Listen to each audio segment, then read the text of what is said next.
Welcome to this NetSims Technologies tutorial video. This video will show you how to manage and configure website settings in SiteWriter.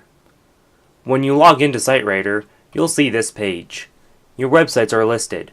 We can see each site's name, URL or website address, and a theme currently in use.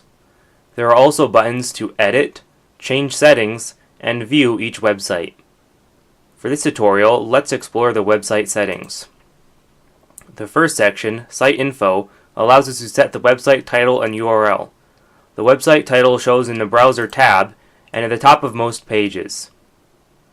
Be careful when changing the URL, as your website might not work if you do it improperly. Next, we can change the theme. Some themes have more than one style. Click Preview next to any theme style to temporarily view your website with that theme.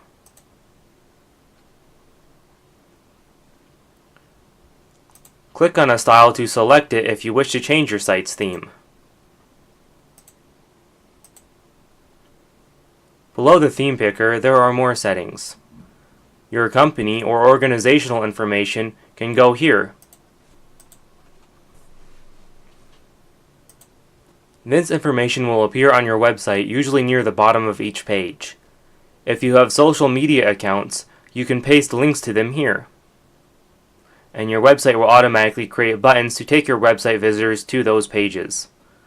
The location of the buttons changes depending on the website theme.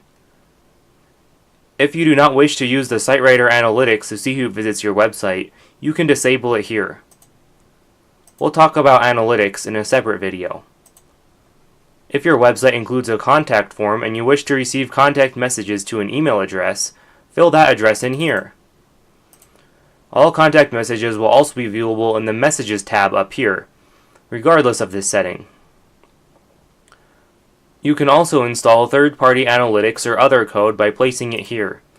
This is useful if you want to use Google Analytics, Matomo, or another website tool. The last setting we can configure is footer links.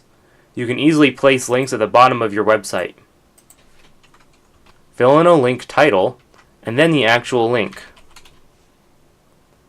The title will be shown to visitors, and they will be taken to the link if they click on the title. When you are done changing settings, click Save at the bottom of the page and your website will be updated.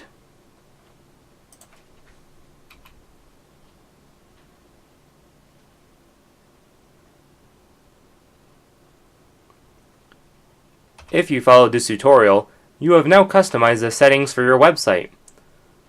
Thank you for watching this NetSims Technologies tutorial video.